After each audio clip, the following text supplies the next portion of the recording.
We all know the names of places like the Sahara, the Arctic, or the Alps, but do you know what is the meaning behind these words?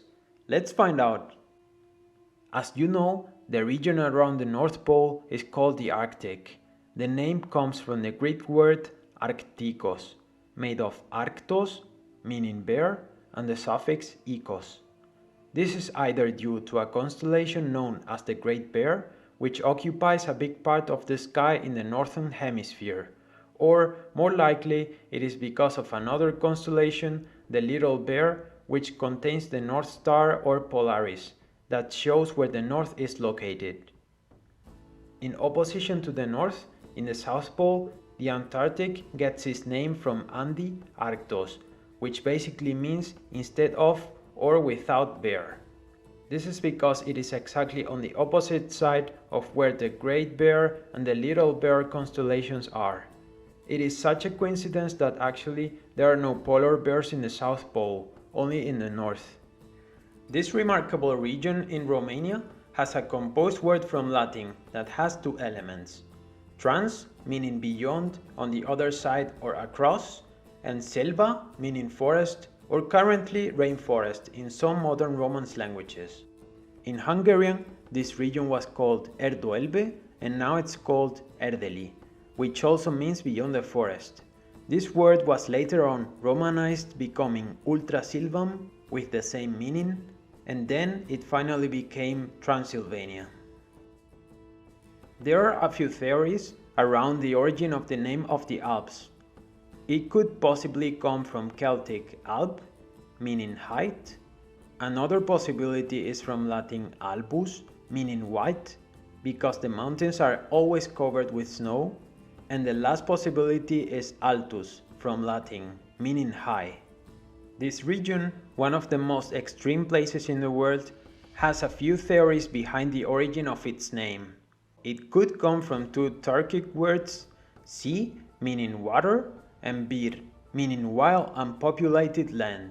Siberia is in fact wild and unpopulated, and it's certainly very muddy and full of water in summer, after the melting of the ice.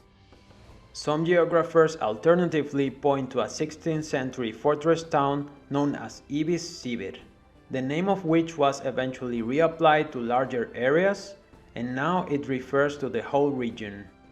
The term Mediterranean comes from the Latin word Mediterraneum mare, which means the sea between lands.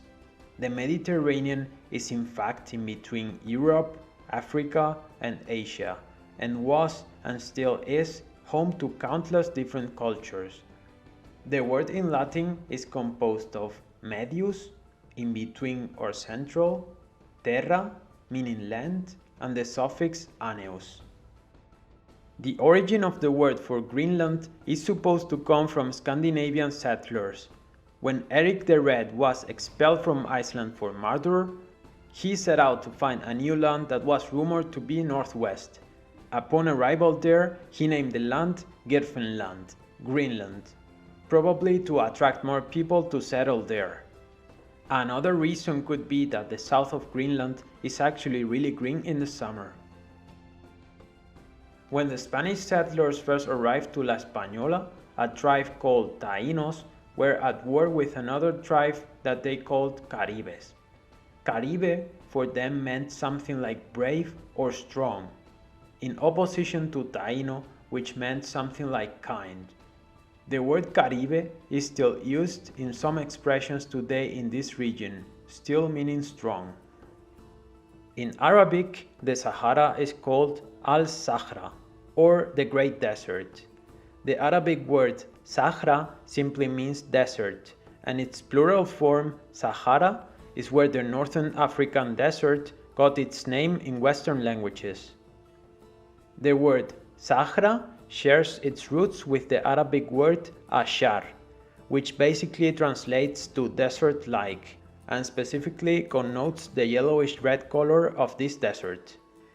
The first theory is that after the arrival of the Europeans in the coast of what we know now as Patagonia, the first sign of Patagonian Indians were some huge footprints found on sand, and Patagonia was named after it, but this theory has been debunked.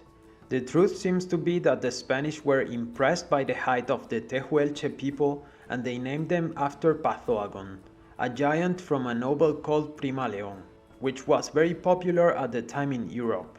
After that, the whole place was referred to with the same name. Thank you for watching the video. If you have liked it, please consider to subscribe and hit like, and thank you for your support.